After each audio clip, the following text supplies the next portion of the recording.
How big is this area to where you have the pigs currently? Well, it's probably a couple acres.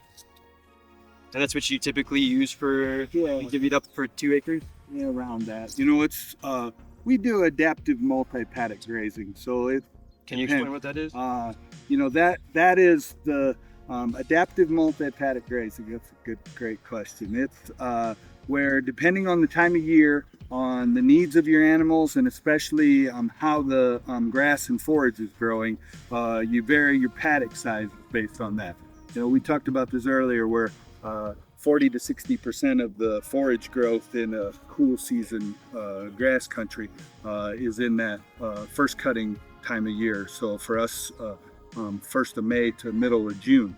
As we get hotter and drier in the summer, you know, we close that paddock down because we have to have more rest and recovery for it to get back to where it's, you know, this stage before they come into it, because we want the maximum grass growth and then we want to harvest it again. So adaptive multi-paddock grazing just basically means that based on the time of year, your paddock size will either go up or down, and your recovery period goes up or down.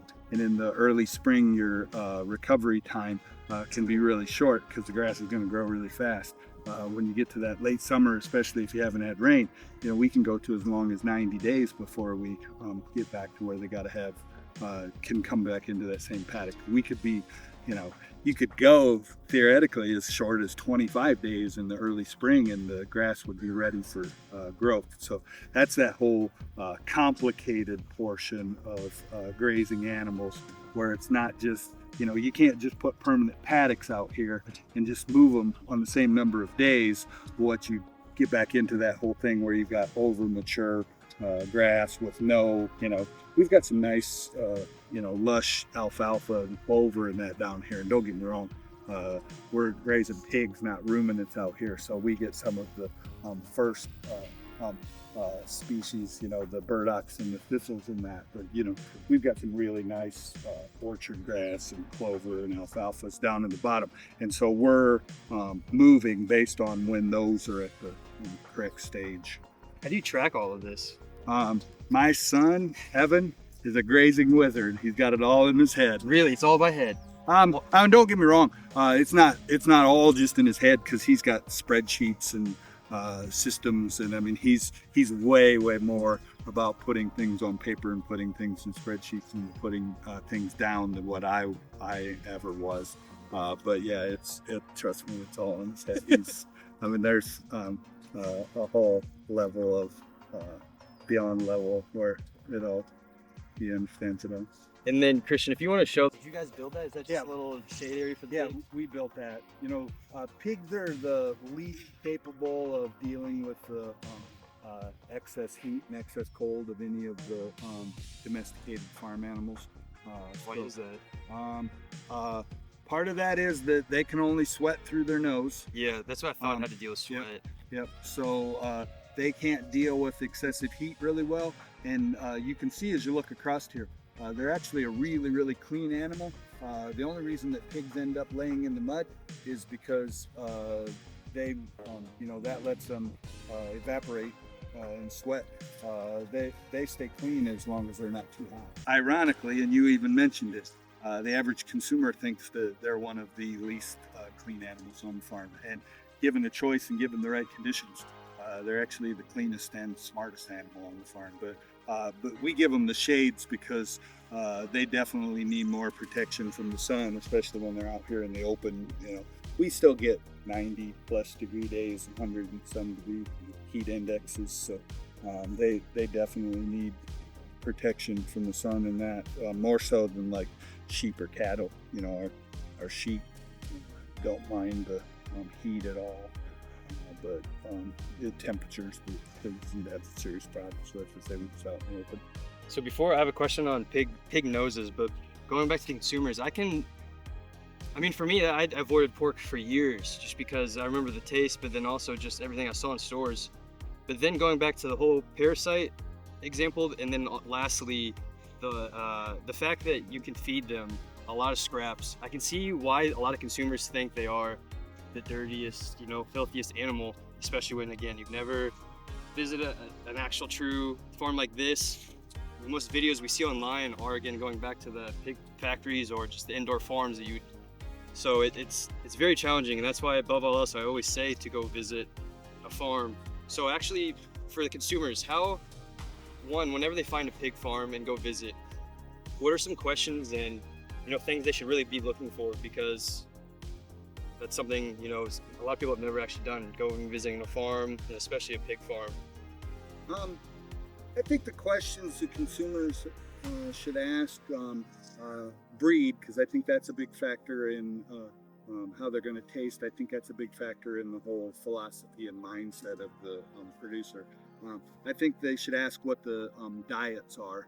I think there's some of those things that you and I and the typical consumer would just rather the farmer wasn't using. The animal byproducts from the industry ought to be out of their feed. The antibiotics ought to be out of their feed. They ought to be on a non-GMO diet with some from local grains. Some of the consumers, which we don't do, but some of the consumers would think that they ought to be on a non-soy diet, which there'd be some benefits, but financially we can't afford to put ours on non-soy diet. We're in the middle of corn and soybeans, so we feed our non-GMO what was a traditional pig diet, corn, soybeans. We put some alfalfa in the feed and simple vitamin and mineral mix. And then I think the person ought to ask where the sows are farrowed or where they're birthed, because I think there's a huge benefit, even if the pigs are finished out on pasture. I think the sows and the little pigs should also be raised and farrowed outside. And then ask how they're going to get them processed and how they're going to be handled after that. Making sure that they're taking them somewhere that is going to handle that process in a professional and ethical manner, and make sure that they're going to track it. I don't want to run down any plants, but they want to make sure that their animal, the trim or the grind for the sausage isn't commingled with other people's. If you're going to go to the effort of raising the pig, you got to do the final step to make sure that you're actually getting that. Yeah. So based off of that too, going back to the antibiotics, and just, I guess it's a two-part question. One, how do you notice when a pig is off or they might be sick? And then two, how do you treat them? You can tell. We'll see a few. We always have a few on the farm, but you can tell if a pig is off. They'll be off away from the group a little bit slower, but if they've been off for a while, their hair coat is not smooth. If they've been off for a long while, their head will be bigger than the proportion of their body, because for some crazy reason, pigs' heads continue to grow when the rest of their body doesn't. It's the same as you or I when we got a cold, though. Normally they're just a little slow. They can be squeezing a little bit, or they can be some drainage coming out of their nose. But the nice thing about raising pigs, where they have lots of space, and it's different than where if you was raising pigs in a barn, where they have lots of space. They're a little slow if they're feeling off. They got plenty of space to get over that and just go on with life. If they're in a barn, pigs can be really, really mean to each other, and pigs that get slow in a finishing barn, the other pigs can just kill them, just for the sake of killing them. So one big advantage of having them outside with plenty of space is if they do get a little bit slow, same as you or I, when we got a cold and we don't take antibiotics for it, you get over it, go on. And then I'll show you later today, we put a lot of steps into making sure that we have a healthy pig herd. And one of the biggest ones is we have segregation of the different classes of pigs, and then we're strictly all in, all out. So our every 6 weeks, we actually wean pigs every 3 weeks, but every 6 weeks we move those pigs off to a farrow, or off to a finishing paddock, and those pigs are never nose to nose with any of the other pigs on the farm, because you can, I always associate it the same as I always associate it with, There's a loose one. it. But we would process 3,000 to 4,000 chickens every Monday morning, and it was really fun until it got to the point that we needed 20 to 22 people on our line to. That was gonna be my process question chickens. with all of And that. How long does that take? Whenever you did that on Mondays. we could do that many birds in 4 hours. We could do 750 an hour. And we had to, because we ran, I'll show you the processing plan afterwards, but we ran 2 shifts so that the chickens were alive on Monday morning and the chickens were all delivered by Thursday. We ran a delivery route, we still run a delivery route in Chicago. We ran one to Indianapolis and Fort Wayne. We had a distributor that delivered our Indianapolis stuff, and then we ran to Market. And chickens would be alive on Monday morning. The truck for Fort Wayne and Indianapolis was loaded on Tuesday night. Normally it's get done by 2:30 in the morning. Wednesday night the truck for Chicago was loaded. Thursday we didn't normally work in the plant. Friday we'd slaughter pigs. Monday we'd slaughter chickens, and we'd do it. And it was we had employees. We had about 35 full-time employees. We only have about 17 now. We had 35 full-time employees, 15 part-time people, and we had people on the clock just about the whole day, because we'd get done loading trucks at midnight to 2 o'clock in the morning, and cleaning people would normally clean till about 5 in the morning, and free up people for doing paperwork and making sure everything was clean would start at 7. So some mornings we'd not have people for 2 hours, and but it was fun, but it really was actually. But it got to be too much when at the beginning of COVID we couldn't sell all the birds there in the third quarter. The second quarter of COVID was the most insane thing we've ever seen. We could have any bird that we could get processed, you could sell it anywhere. But when we were mostly restaurant based, it all just like shut the faucet off. It just wouldn't. We were processing 3,000 to 4,000 a week, and if we sold 250 a week, I mean, that was too stressful. I still feel my gray hairs came from the third quarter of 2020. And then add on top of that, you couldn't find employees. And when you really needed 20, 22 people, and you were 3 to 6 people short, so me and my son and Antonio was trying to fill in for 3 spots each. It just got too much. Absolutely. For you, Evan, being the son and growing up on this farm, I think about this a lot, of just trying to get the younger generations interested in agriculture as a whole. Most generations now, they grow up wanting to be a YouTube streamer. Video games have exponentially grown. With Twitch, there's all kinds of just streaming, to where now everyone's just so focused online rather than being outside. So how, from your perspective, could we get the younger generations interested? I see a real lack of passion across all of the kids that I grew up with, across all of the younger generation, not just in agriculture, but even in the trades. When I was going through school, that it was a huge pitch that you really needed to go to college, or you needed to go to a tech school, so that you were, they call them the gold collar workers, to be able to be an electrician or to be a master mechanic in this, that, or the next thing. And every bit of it was sold solely from an economic perspective. You were going to make so much more money if you went to this training, if you did this job, if you got all of these certifications to your name. But they never really highlighted, never really talked about what you actually wanted to do. And I think that there are just a vast number of younger population that go out into the world, pursue education that they don't really care about, to do jobs that they don't really care about, have no passion in any of it. They're just seeking a paycheck. So I think that we need to get exposure to kids to these jobs when they are young, to give them the opportunity to learn things that they actually like, and to somehow create some sort of societal shift that we actually base our days and base our lives upon what we enjoy doing, rather than just pursuing that paycheck at the end of the week. And then for yourself, because you grew up here and then you said you went to college but then dropped out and immediately came back here, what was the reason to where you just seem so sure that you wanted to be back here and doing this? Is there any particular reason? Yeah, I mean, I think a large portion of that was my college experience.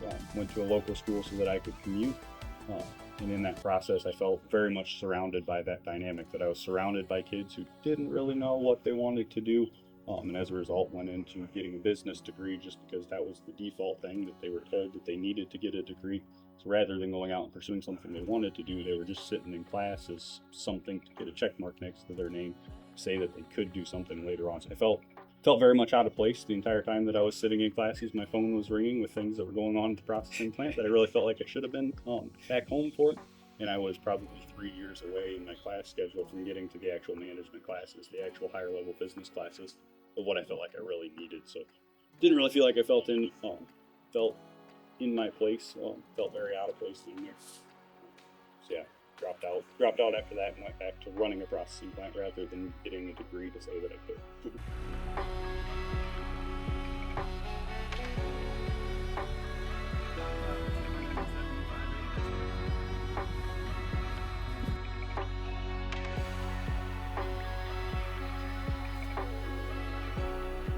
The Highcroft Energy-Free water, no heater, no anything.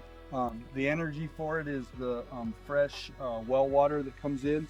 It's buried water line deep enough that the water line doesn't get any colder. And around here, anywhere, your water well temperature will be close to your average temperature for the whole year. So in northern Indiana, we have 52 to 54 degree well water. And then you come up through an insulated pipe, and then the water itself is super insulated, so you don't lose any of that heat. And then the pigs drinking more water brings more fresh, warm water in it. So it's like basically a super insulated thermos. The heat for the thermos ends up being the fresh water that comes into it. So actually, the more pigs you put on it, the less freezing. So we have a little bit of problems with them. We have to dip some water out of them when it gets really, really cold. Here in the Ferrowing farm, because we only put 6 sows with their little pigs in a pen, so you only have 6 pigs drinking on it. Like the market hogs, where we'll have 200, 300, 400 pigs on 1 or 2 waters, those don't even get ice in them in the winter because there's enough fresh water coming in and it's insulated well enough from the cold outside that they don't even freeze at all. And this is another one of those on my long list of things that I consider appropriate technology that makes raising pastured pigs nowadays so much easier than during my grandpa's time. Because, I can remember when I was little, we didn't have Energy-Free waters, and we had to haul water in the winter because you couldn't leave a pipe on top of the ground, obviously, because it'd be froze. And we had these little things, they were kerosene heaters, and we called them sludge pots. And you had to know how much water the pigs was going to drink, because if you put too much in, you have this huge block of ice in the top of the water next day. So you had to have enough water for them, but not too much extra, because the fresh water the next day had to thaw out any of the ice that was still in the water, plus provide enough water so that tank part didn't freeze. And you had this little heater that was under the trough that you had to keep working so the trough didn't freeze. So it was a lot of work, This is just so much simpler. It turns on, keeps pressure to the thing. When the extreme cold, so like the below 10 degrees, below 0, you have to dip a little bit of water out, but it's nice. Did you make this top part, or is it No, a company? No, there's a company in LeSueur, Minnesota that makes those, and there's probably half a dozen companies that make them now.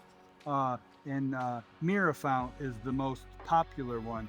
And Mirafount, I'd actually argue, probably makes the worst energy-free pig water. That was the first one we tried, and I could explain why they don't work as well as these. But this guy, Ken, he's probably 83 or 84 years old. He's actually offered us to sell us the forms.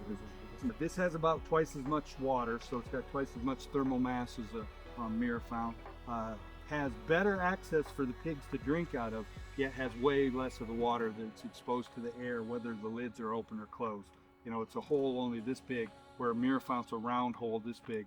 The Mirafount has 5 gallons, where these have 10. And the Mirafount has, not only that hole, but that whole portion of the water underneath that hole is open to the air. So it's sitting there losing heat the whole time. Where this one only has this, and that top lid on this one goes down. The valve, I should take one apart and show it to you after, but the valve and the float assembly is under that lid. And as long as you got water in it, that plastic actually goes down into it. So to get cold to the valve, it'd have to go all the way through that, under the lid, all the way underneath there, and all the way back up there to get the valve. In the winter, it's way nicer in here because this far into the woods, the wind block. So pigs out in the wild actually spend most of their time, if they got a choice, they spend most of the woods. They come out to graze in the early morning and come out to graze before the sun goes down. Harbor up in the woods the rest of the time. So this, I think, is actually the ideal place to farrow sows with little pigs. How many do you have in this paddock? We put up to 6 sows in a paddock. The guys grab them from the gestating pen just by visual observation to tell whether they're getting close to having pigs, and bring them to the paddock. We like to bring them about 2 weeks before they have pigs, just so none of them have pigs in the gestation pen, and also so they got some time to get acclimated to their. And we also get them over on. We don't feed hay feed in this.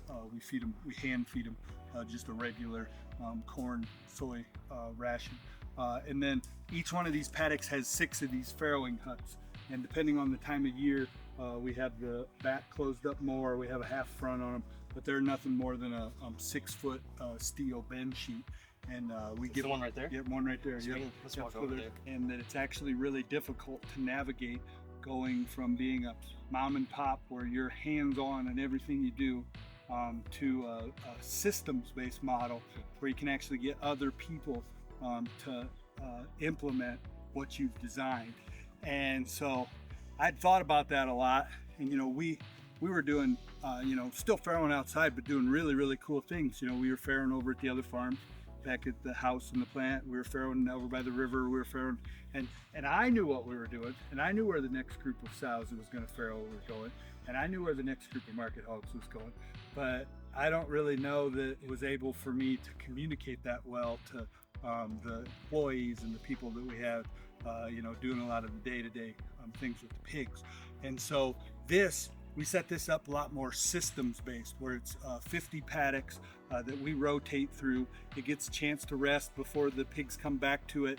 But you've seen Victor and Jesus knew where the next group of sows were going, because we're going this direction around it. They knew the sows were going over here and over here today, that they caught that are close to having pigs. Anybody that works on the farrowing farm within 3 weeks has seen the whole process of bringing sows, weaning sows. In 6 weeks, they've seen the whole process of bringing sows over, weaning sows, moving the market hogs out, and it's just repeating that process, where it's much less complicated for someone else to understand. And my dad thought it was absolutely nuts, but him and Pablo and 2 of his guys built all this. My dad with his excavator come in and made it so that we could get the fences in, put all the water lines in. But he thought it was crazy, because could have much easily done this with less paddocks. Could have put the whole woods into 4 or 6 big paddocks and split it up with electric fences. But then that would have got back down to, it would have been a whole bunch of individual day decisions, where this is, we're just moving around the farrowing farm, and they're bringing sows here today. Next week they're going to put sows in the next pen. They know when we're going to wean. You'll see afterwards that you can tell right by the age, because we go right progressively through the age of pigs. I just tell them where the stop is on where we're going to wean for this 3 weeks, and then every 6 weeks we know which ones don't have pigs in. We're taking them, and so it's actually worked out really well. It's worked out well to the point that my dad's actually said that thing is actually pretty cool. So, yeah. How long did that system take out to fully build? Because I'm assuming there was a lot of testing and iteration. My dad, Pablo, and 2 other guys spent the whole summer putting this farrowing farm together. I'd been watching this farm for lots of years, because I'd been Amish guy owned it, and you rarely get to buy farms from Amish guys, but Amish guy owned it as a place to come hunting. And I tried to sell it tried to buy it for quite some time, and finally he put it up for auction, and we bought it in July at an auction, and it's probably been, I want to say 7 years, so it's probably been 10 years ago. And then the summer after, we put all the fences and all the water lines in, and this is where we've been farrowing since then. And you can see on our hut here, those sows can easily stand up in the center of this thing, but they can't get to the sides without laying down and scooting over to the sides. So the little pigs actually figure that out really quick. They got a fair amount of protection from the sow laying down on them if they're off to the sides. So crushing losses on farrowing huts where the sides are sloped really well versus straight is significantly lower, and you get significantly, so I'm a huge fan of the. That's another one of those things I think is appropriate technology. That if they figure out that one style of farrowing hut works better than another style of farrowing hut, and it doesn't really cost any more to have a farrowing hut where the sides are the manner that they should be. You probably should farrow in a hut that, you should always aim for genetics that aren't going to lay on pigs regardless. But you should aim for genetics that aren't going to lay on pigs and give them a hut that's going to give them the best chance too. So that actually is a problem to where they will lay right on the don't smash them, essentially. That's definitely a problem, and it's a problem if you don't have the right genetics. And we have really good genetics. Our sows lay down and don't crush pigs. But then we also have a hut that works really well. And then I think bedding management is a big deal too. You have to give them enough straw, and that's part of why we try to move them here 2 weeks beforehand. You bed these really well so that you get a bedding pack, because if you visualize, this is nice fluffy straw that a newborn pig can move around on, yet it's a bunch of straw in there. Right. If you give them a bunch of just really loose straw that like just come out of a bale, you can imagine a day-old pig can't move around in that very well. But if you don't give them a bunch of straw, a day-old newborn pig, if it's chilly out or whatever, doesn't really have the microclimate that it wants. So, if you don't get the sows in there and get them to pack down the straw good before they have pigs, you don't have the amount of straw you want. If you don't get the sows in there, but you give them the amount of straw that you want, the little pigs can't get around until they're a couple days old. And if they can't get around, they can't getting out from under the sow. So I think it's genetics, I think it's bedding management, and I think it's hut design. And if you do those things, crushing losses aren't a really, really big issue. So inside, we are currently at Gunthorp Farms, and this is his processing facility. So Greg, what are we looking at here? This is our kill floor. We built a processing plant on the farm, USDA inspected just a little over 20 years ago. And this is the room that we harvest animals in. Birds on this side, pigs on this side. Similar, but obviously species dependent equipment. So birds get hung up on this shackles over here, get scalded here, run through the plucker there. Pigs get stunned in that plastic insulated box back there. Pigs get scalded in this tank here and get dehaired in this machine.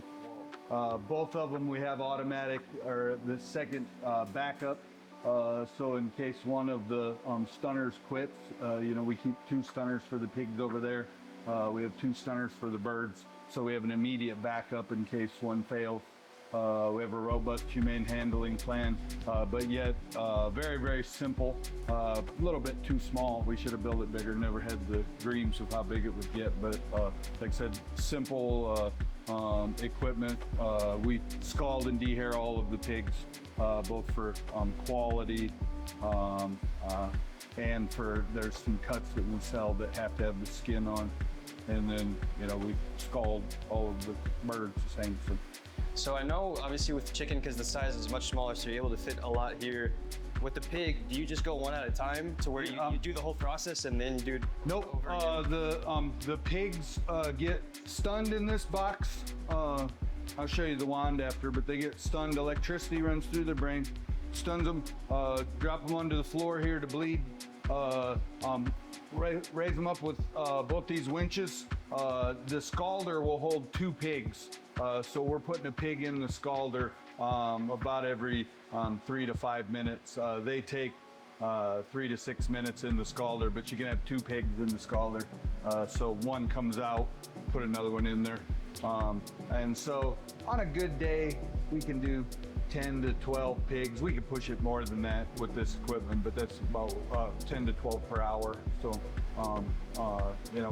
we're normally done on Mondays harvesting pigs by 2 o'clock.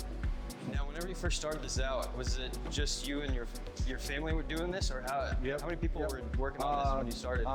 My wife and I started butchering chickens 30 to 40 a week in the yard, and that was mid-90s.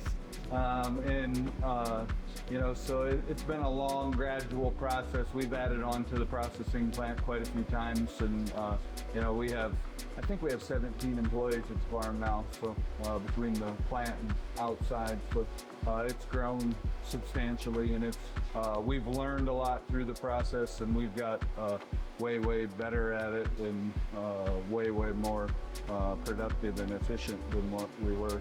But we started, we didn't have the deherring machine when we first started killing pigs here at the farm.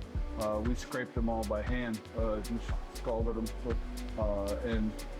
so it's way less work now, the machine, but almost all of this equipment we've had to modify and remanufacture some, that deherrer especially, because we had a company that built it for us, and when they used to build those, pigs were a lot smaller than what our harvest weight is, so we've had to send quite a bit of this off to the machine shop, and me and Evan have had to rebuild. You can see some of the stuff over here.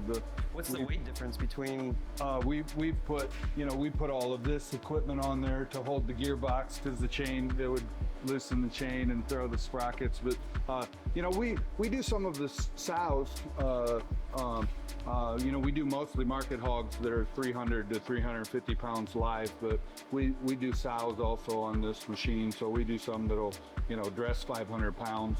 So it's and back in the day, my dad and grandpa's day, market hogs were 200 to 240 pounds. So it's a massive difference. Yeah, massive difference. But little plants, most of them tend to push the weights as big as possible, because it takes us about exactly the same amount of time to do a 350 pound pig as it would to do a 200 pound pig, and so you might as well raise a bigger pig if you can, and besides that, the marbling is better on that bigger pig anyway, so it's better dining experience. When did you make the decision that you wanted to have one on your farm? Yeah, I should go back just a little before that. We sold our first pig to a restaurant, to Charlie Trotter in Chicago in September of 1998.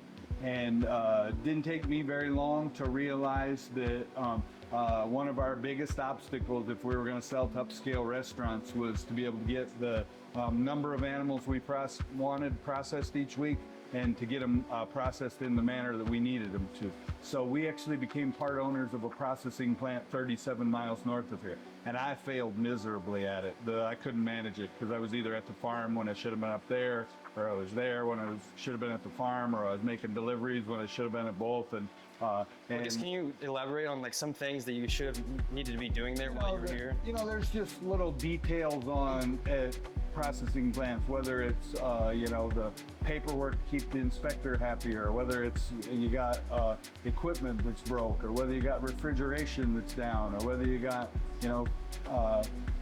just anything imaginable on a business, that issues that are either broken, issues that are fixed, issues that somebody needs to make a decision on, that you don't have the right people there to do that. Just all kinds of little things, that it was either that was up there when I should have been here, or vice versa. Is it essentially a completely new business too, right? Oh yeah. So you're just starting a second business. Starting a second business. And like I said, I was the deer in the headlights, because we completely understand slaughter and processing now, but it's spinning a lot of plates. There's a lot of moving parts in a slaughter and processing plant that have to work, and there's a lot of systems that have to be in place. And I understand what all those are now. Coming into it, I didn't understand any of those. That's why I say it was a deer in the headlights. We had 3 other partners, and they were probably just as much of deer in the headlights as I was, and we didn't have the management team in place. And I said, we could make this work if we build a processing plant on the farm.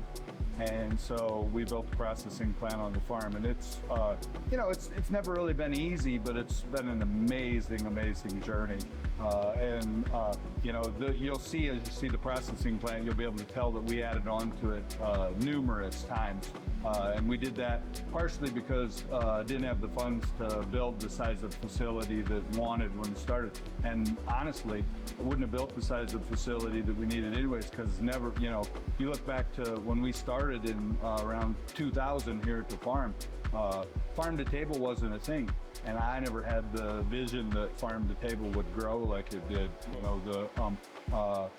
If we'd have filled out the paperwork in 2011, we'd have made the Inc. 5000 list there at the early 2000s. Farm to table was hopping. We were doubling every year. It was actually really fun. It's crazy. But I tell people that you couldn't put enough salespeople on the road now to sell at those kind of levels if you tried as a very small integrated operation. But it was fun really fun back then on that, building a very fast growing business. So, and that's why we've added on so many times, so it's been like I said, it's been cool. I'm curious then at the very beginning too, is there a different law for each state on if you can have a processing facility on site, or what's that like?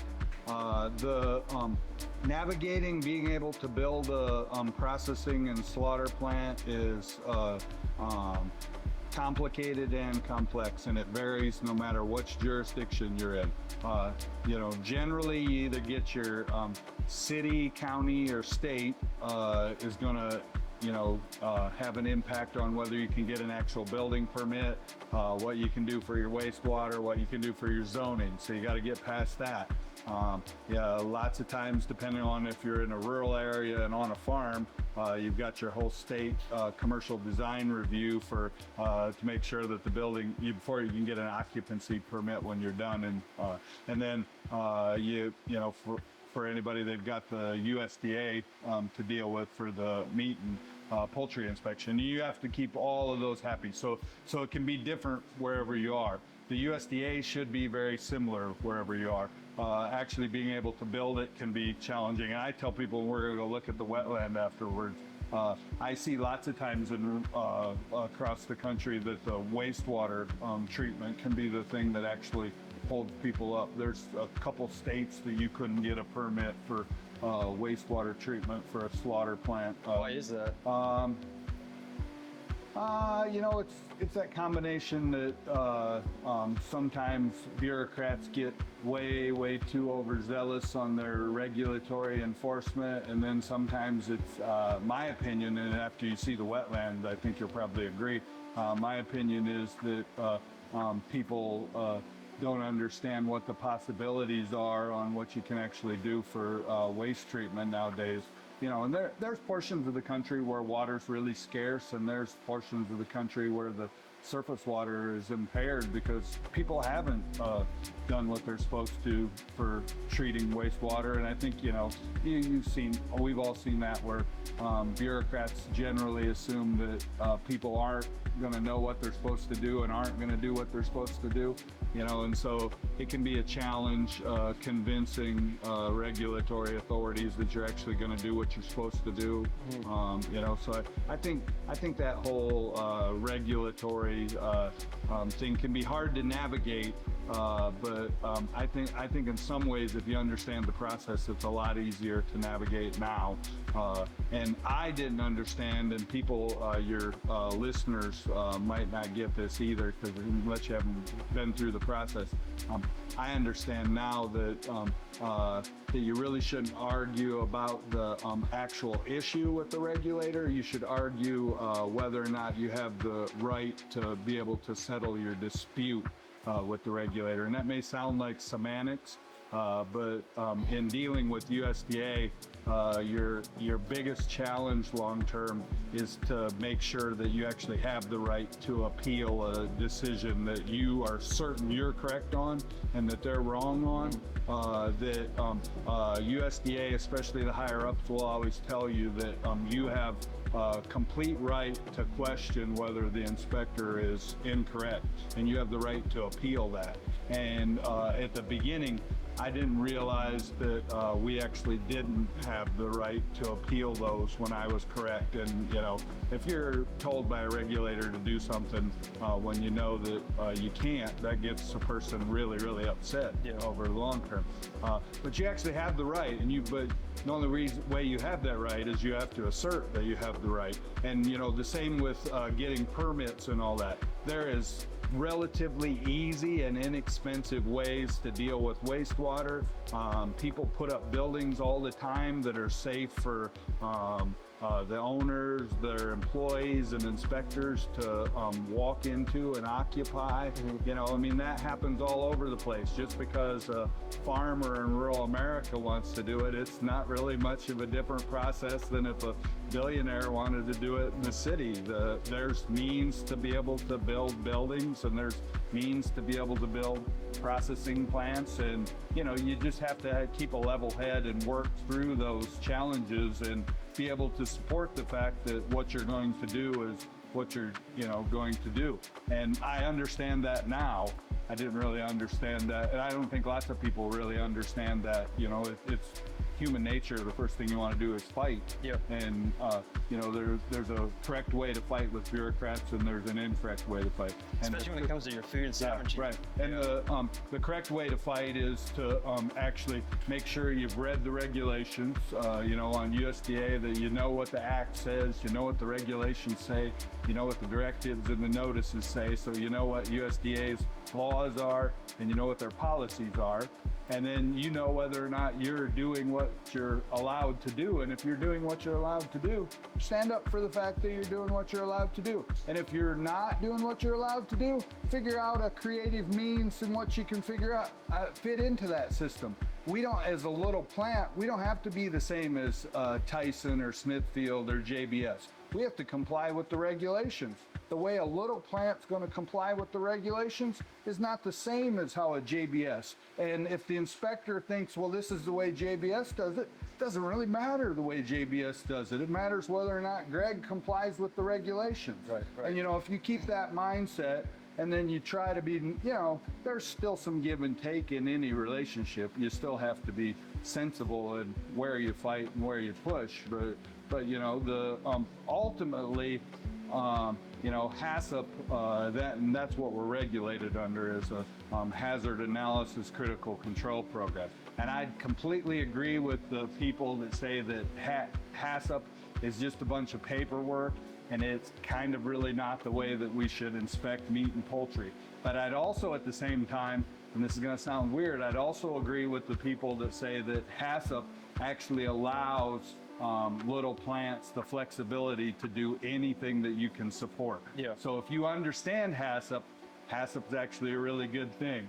If you don't understand HACCP and you don't actually have anything more than a piece of paper that you're not really following, HACCP is literally craziness. So it's another one of those things that it could be really good and it could not be really good.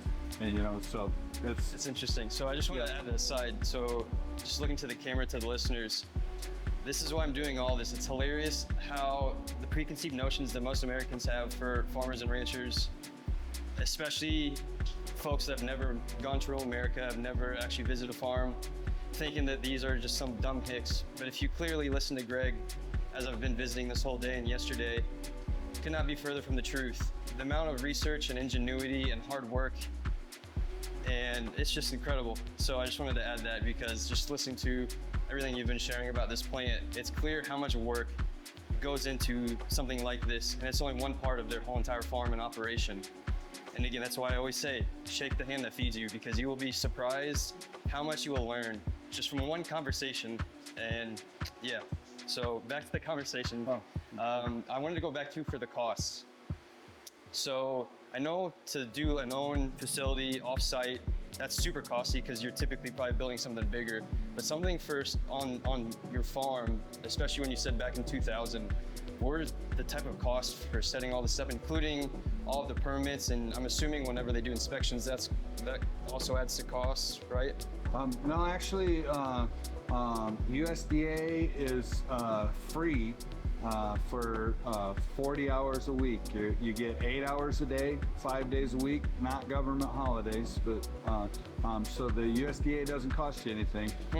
But there's costs for there's cost to get every single permit, whether it's state permits, local permits.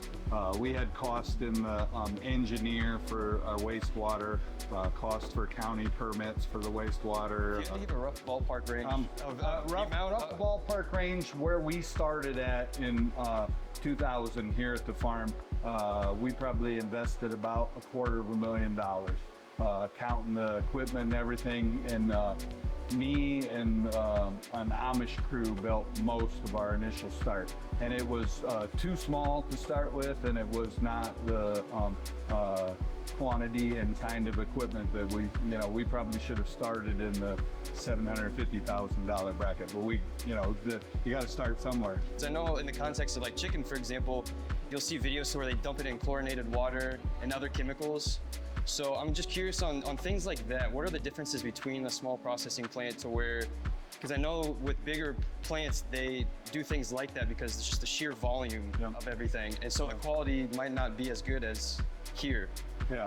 See, I take a weird approach on that because I think that bacteria tend to not discriminate, but I think it's not as much size as it is the whether there's accountability, and I think the big difference in general in small versus large is that we actually know our customers, and there's probably a few of the bigs that actually know their customers, but most of it's no-name commodity product, and I don't think there's accountability in that. And my proof for that is, you look at the amount of recalls that you see in meat and poultry, and USDA hasn't ever really slowed those down. They can talk about how they're going to stop it all and how, too much money. But there's too much money.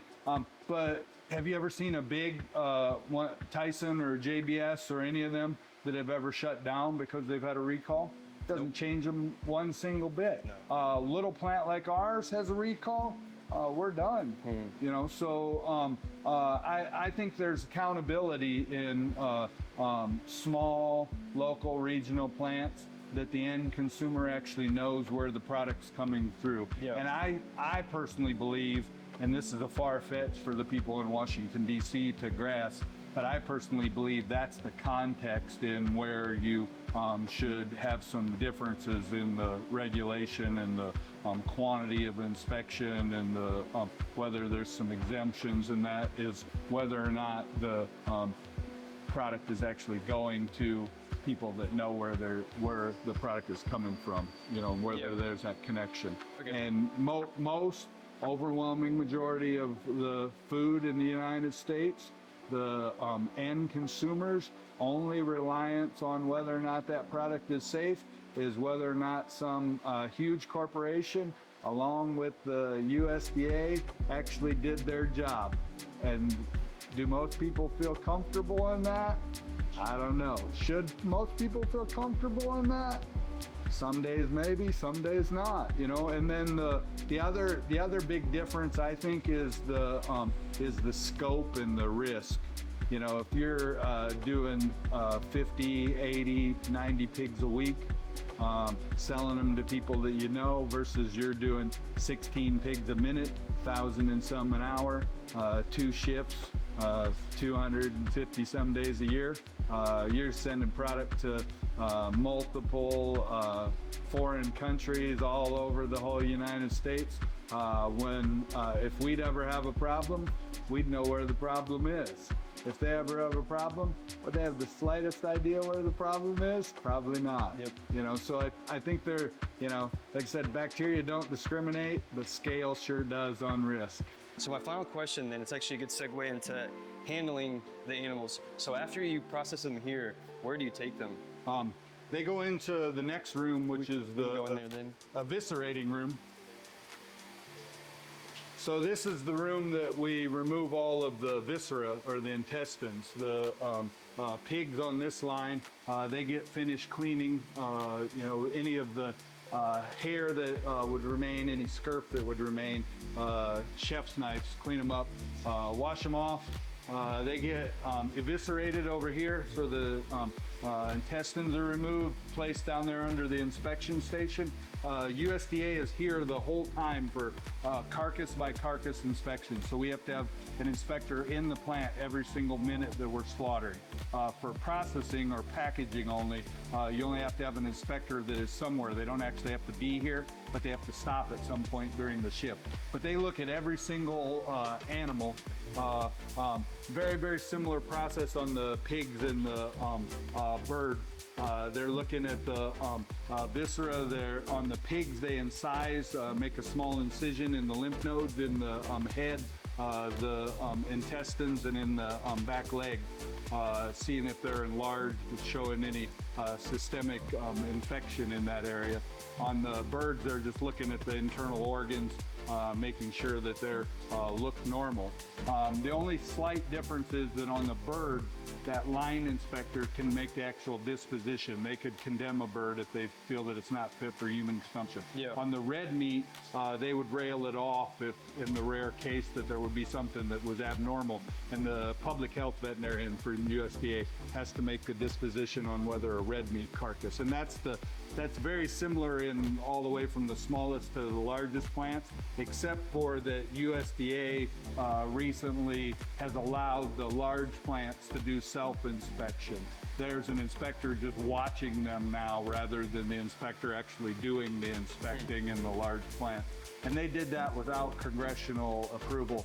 And I don't actually object to the fact that they did that, because I think at 1,000 pigs or 400 beef per hour, I don't think they were able to inspect them at that speed thoroughly anyways, compared to, you know, like us doing 10 or 12 pigs an hour or 10 or 12 birds a minute. But I think the big difference is that, you know, it allows their lines to go more consistently at the same speed, because then it's up to the plant if they got a person there, whether or not the USDA shows up.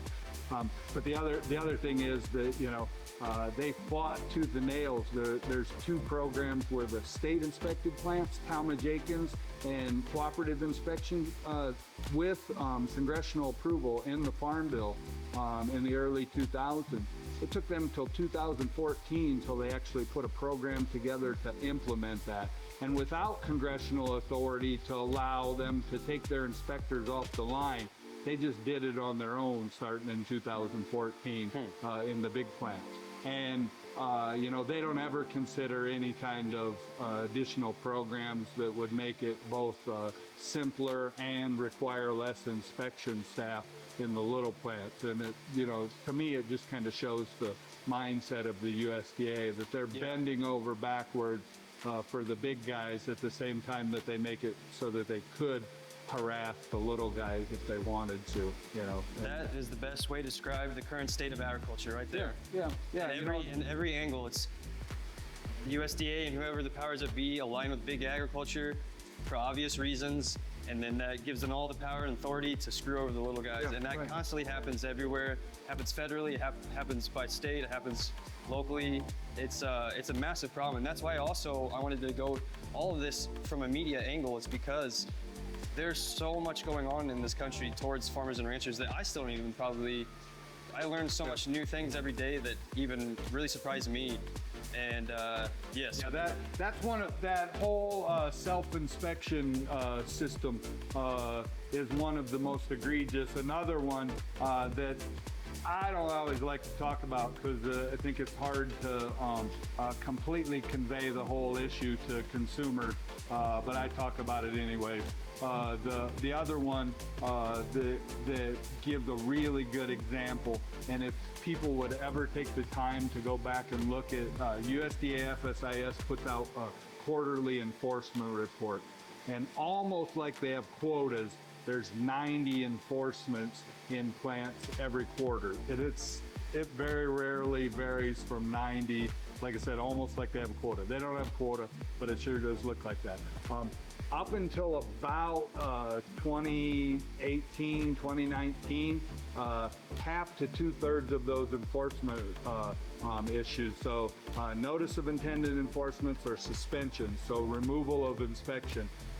Half to 2/3 of those were for humane slaughter incidents in very small plants. So almost all of them were beef, where it took a second stunning for the beef so that they didn't get them on the first stun.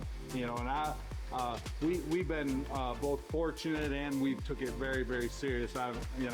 We got started in this whole thing. If we were going to kill animals from a moral and ethical standpoint, we're going to do every single thing possible to make it as low a stress on the animal. So we've never got caught up in that. The other thing, and you can see, is that unlike most little beef plants, the room that we stun in is different from the room that the inspector is in. And unlike little beef plants compared to big plants, the inspector is literally standing in the same room. So if you did ever have a time where you had to stun a beef twice, the inspector's literally right there. We're in a big plant, or even in a plant where it's different in that regard. Almost all of those enforcements were in those little plants, and yet an authority like Temple Grandin says that 2 to 3% of the big beef at the big plant gets stunned a second time. USDA had a policy paper that as long as the beef was on an automated conveyor, a second stun was no issue. In a manual knockbox, it was an issue. That's just absolutely absurd. The little plant stuns an animal twice, or the big plant stuns an animal twice. Both of them should figure out why they had to stun the animal twice and fix it. But why do you shut one down and not the other? And then why do, right there in the paperwork, you could see in the enforcement reports, if a big plant ever rarely got shut down, they were either opened back up the same day or the next morning, and the little plant would just languish in that suspension, and it could be 2 to 3 weeks before they're opened back up. That's just absolutely wrong. Yep. And part of our advocacy work, we actually got that changed. USDA still doesn't acknowledge that they ever had that policy, and they say that what they're doing now is what they always did. It's not what they're doing now, it's what they always did. They did actually change, which is a good thing, but it never should have been that way in the first place. You know, and little plants nowadays, to be prudent, just like we've always had one, they should have a robust humane handling plan, because USDA views the plant differently if you have a systematic approach and you actually have a written program and you have identified so that you identify rather than the inspector identify if you had any kind of animal handling or humane, what you're going to do about it, and make sure that you got your employees trained. The kind of things that a prudent plant would do anyways. It's just a matter of putting it on paper. Yep. And now USDA actually acknowledges that, and as long as you have that, the little plants don't get suspended. And I don't like to talk about it because I don't think that we should ever put ourselves in a situation where we're having to stun an animal twice. If we're going to raise the animal, we should stun it effectively the first time. Yep. But USDA should put little plants in a whole different category than they put big plants, and those are a couple of the most egregious examples. But there's whole bunches of other, and a lot of it ends up being, the little plants just don't have the time and the resources. And that's exactly why powers that be do that, because they're so powerless. Right. It's so easy to make them a scapegoat for everything. Right. And that's where I always argue, and it wouldn't benefit us at all, but I still argue and advocate for it. Those state inspected programs, the Talmadge-Akins program, and the cooperative inspected state program, they should expand those programs significantly, because little plants have a much better time dealing with state government bureaucracies than they do dealing with the monster of the federal bureaucracy. There's just too much politics and bureaucracy and drama in the federal system.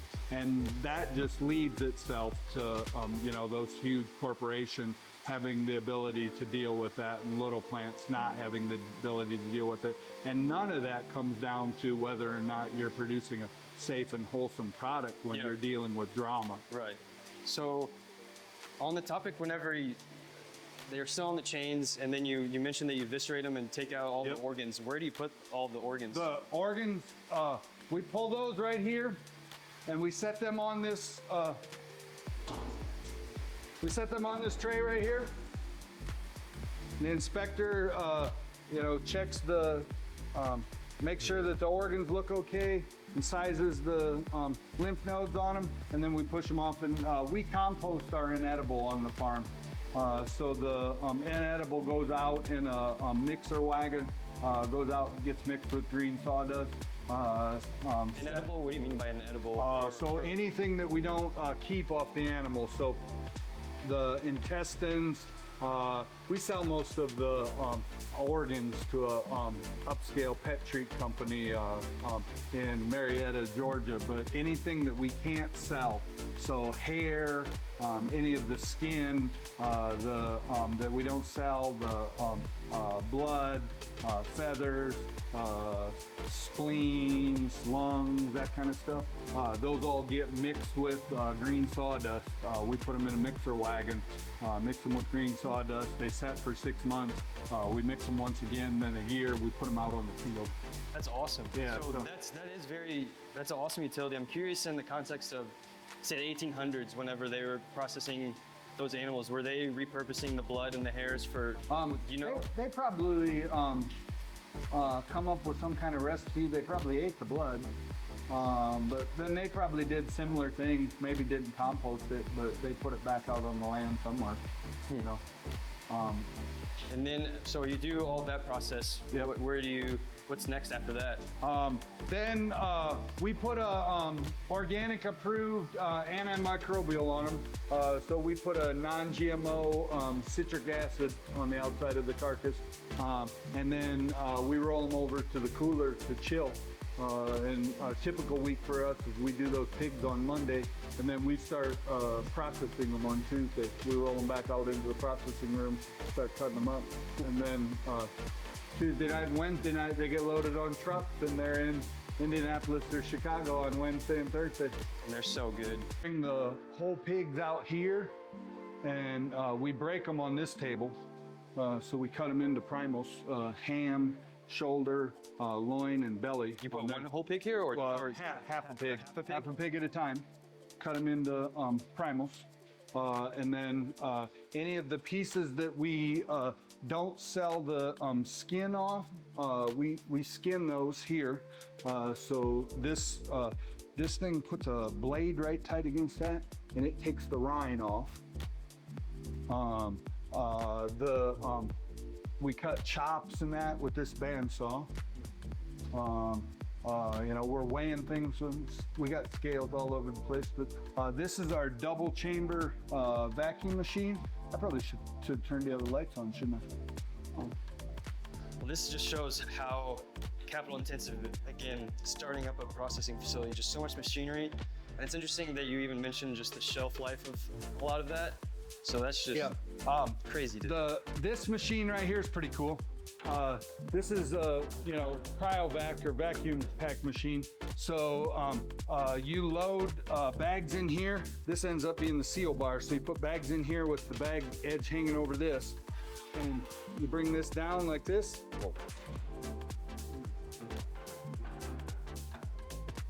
Bring that down like that. And while that's sucking the air out of there and sealing this side, you unload and load this side. So, and then the lid comes back over. So our wholesale customers get this, we package like the whole shoulders, loins, get bagged in here. Our retail products go through this machine. Like those fermented sausages we had this morning. Yeah. It's packaged in a machine like this. This is a roll stock machine. So this takes this flat roll of film here, this plain roll, it's a plastic, It rolls them down here in the bottom. This die right here with heat, air pressure, and then vacuum, it forms those into pouches. So that bottom side of your fermented sausage is this roll of film. Yeah. It makes an actual pouch. This roller chain grabs that film, keeps moving it forward. It's loaded in this area right here. So you'd put, we use it, put pork chops or anything like that in there.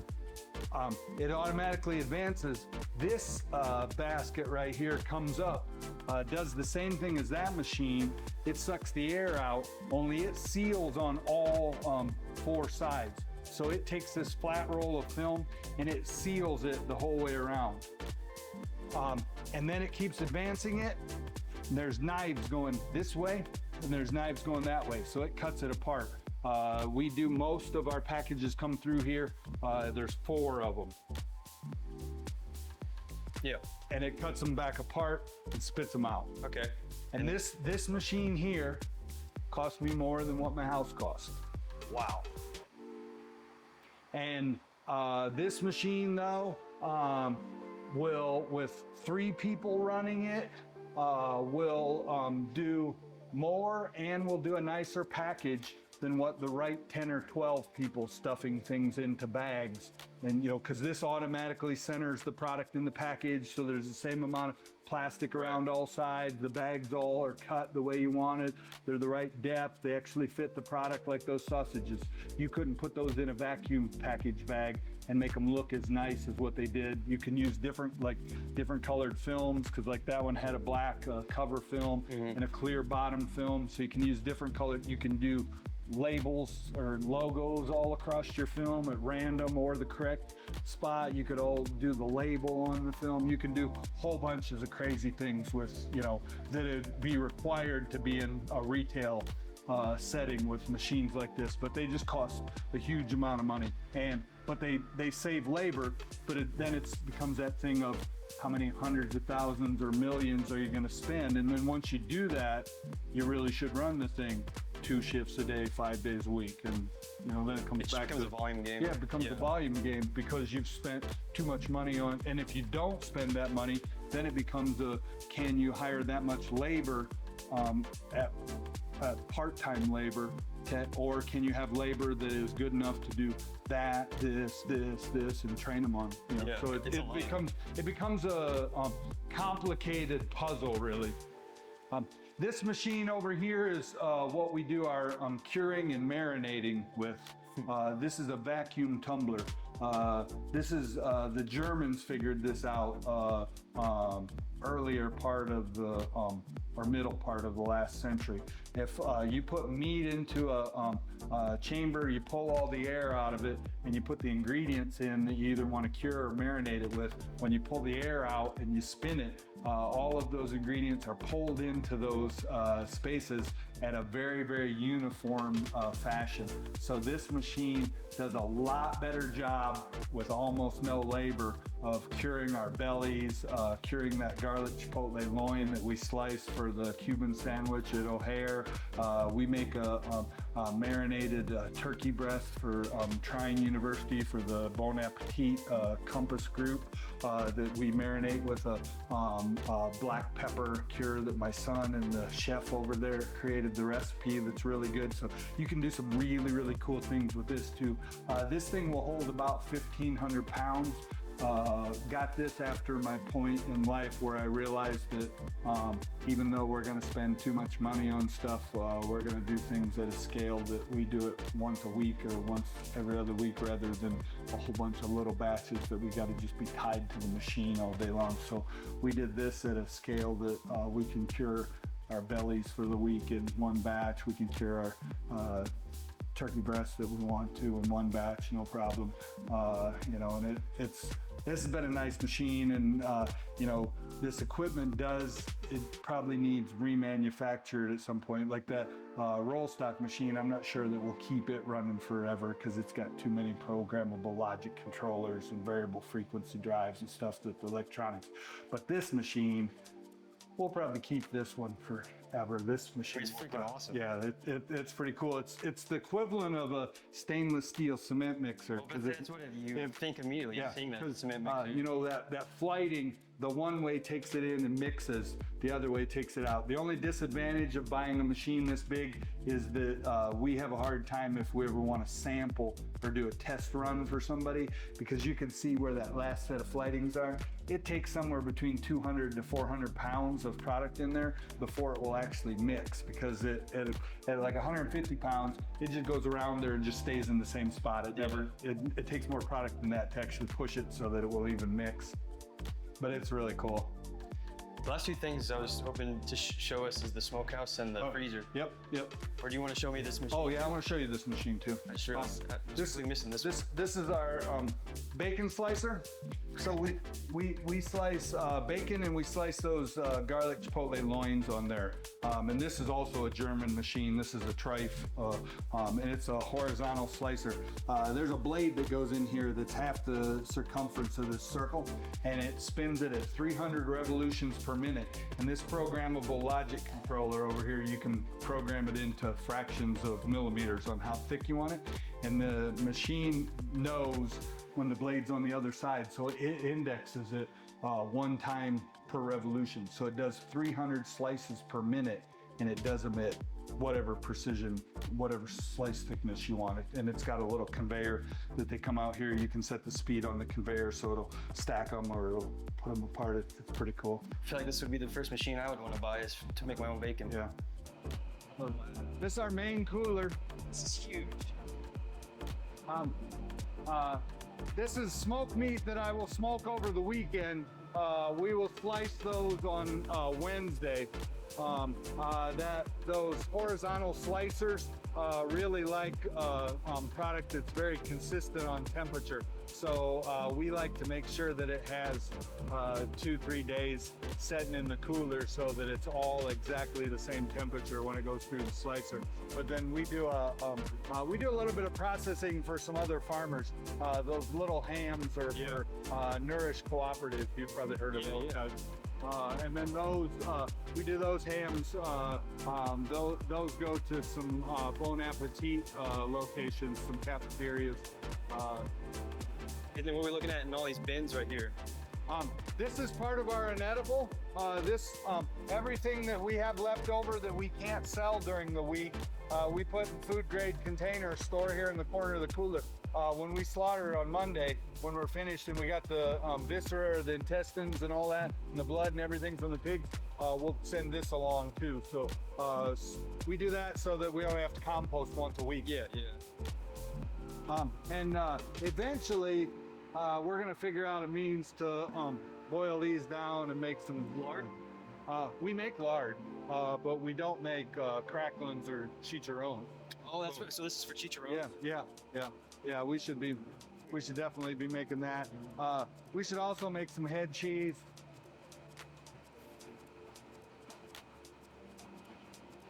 But we don't do too bad on about all that's really left from a week's worth of processing is the bones, a little bit of skin.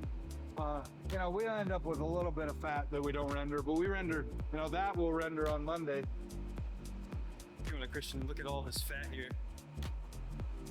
We have a 40-gallon kettle, and we just bought an 80-gallon kettle. So we're very soon we'll be able to render 120 gallons. We can render 40 gallons at a time. And then these I have to cook tomorrow. These are carnitas. We take cubed pork, we marinate it in the vacuum tumbler, a little bit of salt, a little bit of garlic, a little bit of oregano. We put half a pound of lard in each 5-pound bag, so it's cooking in fat. That's for awesome. 24 hours, and we put it in the sous vide tank. And then we chill it in a water tank.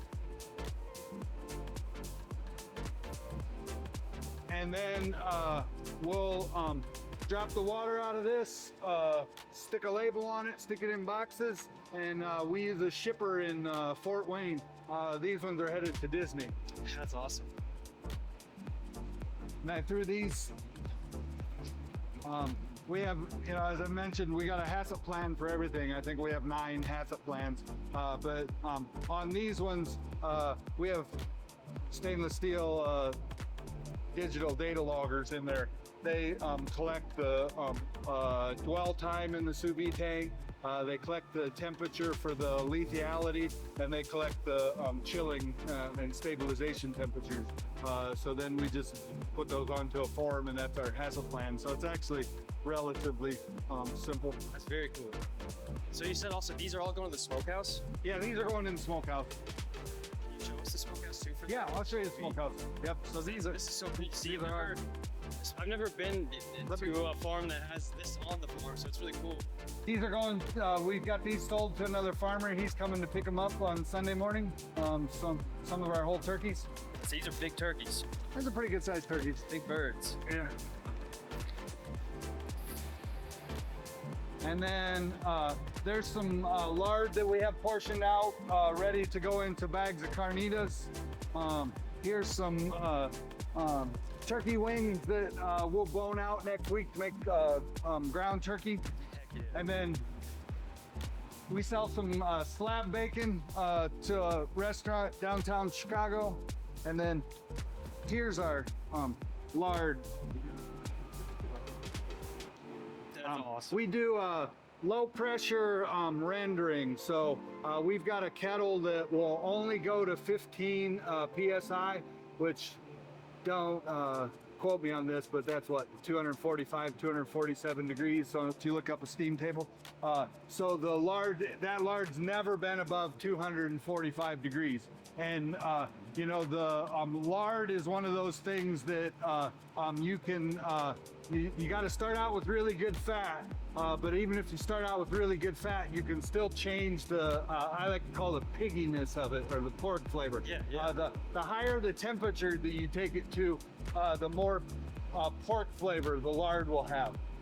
We like to make pastry lard, so we like to take the leaf fat, so the internal kidney fat, and we like to render them for a whole day at that lower temperature, never take them to a high temperature.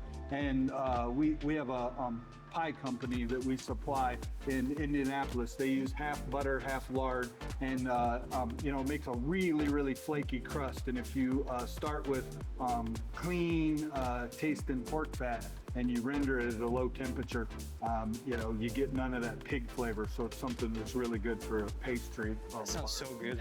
Half lard, half butter. Yeah, it's the flakiest crust you've ever seen. We cook 3 products in it. We do that carnitas. We do a pabillo, so a Mexican version of pulled pork that's marinated in an echote marinade. And then we do a fully cooked ham that goes through our sous vide tank. And each of these tanks, so there's 2 of them, and each tank will hold about 500 pounds of product. So we have the capacity to cook 1,000 pounds a day on 24-hour cycles. I'm assuming that the 69. What is that? I just said it for. I actually just got it just with water in today because I got that concert to go to tonight. Otherwise, I would have. I dumped it after we had dinner last night. I swapped. I had a batch in it. I took that batch out, and normally I would have just put the next batch in. But me and Pablo built this smokehouse about.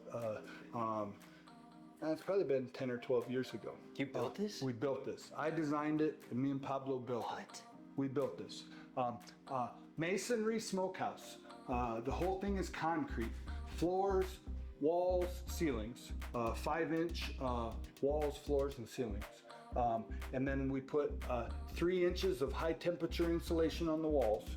And then I put 2 layers of moisture resistant drywall, one going this way, one going this way.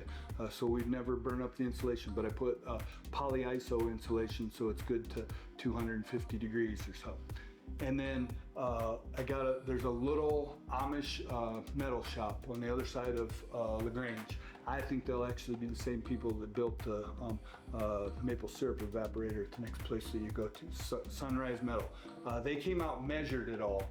They put all the protrusions in for the ceiling, rolled the walls out, I rolled the ceiling out, put it all together.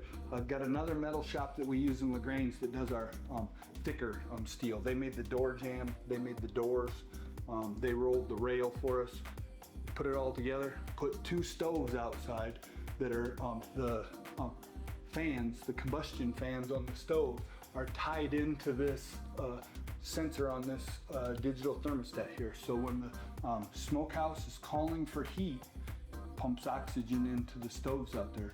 When the temperature is correct, the whole thing just gravity drafts up that 8-inch flue up there.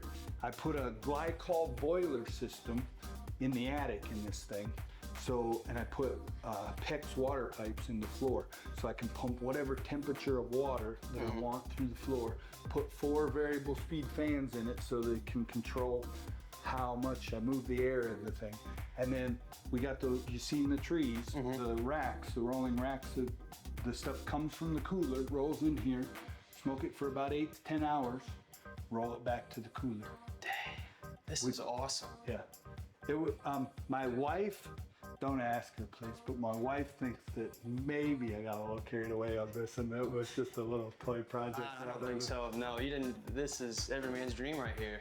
Yeah. So, so it was really cool. I made a couple mistakes on the design. We had to send the door back.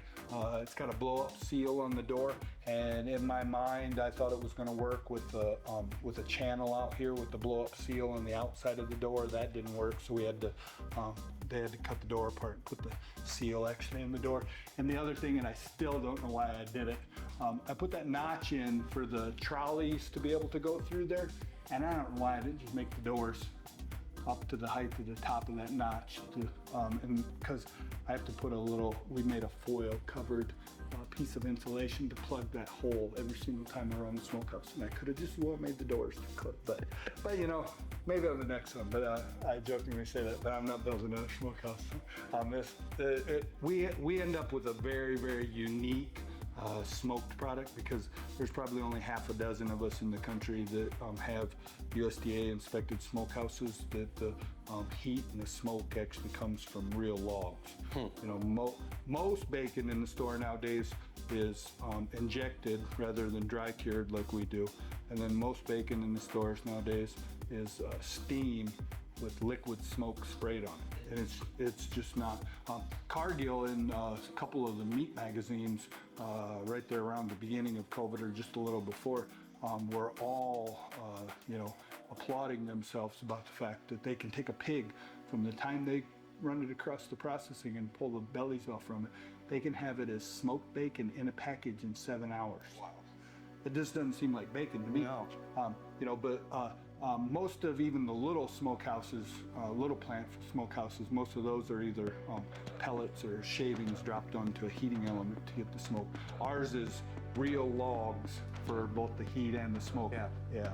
So we use a combination of hickory, apple, and mulberry for the wood for the smokehouse. That's awesome. And if you've seen the giant pile, we have like 3 or 4 different stages because there's an art to the kind of and quantity of smoke that you want on a smoked product, and how dry you want the wood, and how you're going to actually burn the fire. And it's a fine balance. Oh, it's a very fine balance. And with hickory, you can actually get a really bitter smoke. Hickory, I love hickory smoke, but you have to be careful. You can't let hickory smolder too much. You have to have it burning good and clean. So, it's an art to run a smokehouse like this, but it creates a very, very unique product. There's a lot of good bacon in the marketplace. It's actually difficult to take a pork belly and make it into something that's bad. But ours is a very, very unique bacon. This is freaking awesome. I'll put that in there. Yeah, that was a mistake. Whole surrounding area just looks like, from my perspective, it just looks like a hodgepodge of a lot of stuff, but for you, this is something that's incredible on your farm. So what are we looking at here? This is our constructed wetland. This is the wastewater treatment for our processing facility. The water that goes down the drains inside the plant takes 3 to 14 days for it to filter through to here till it goes back out into the ground.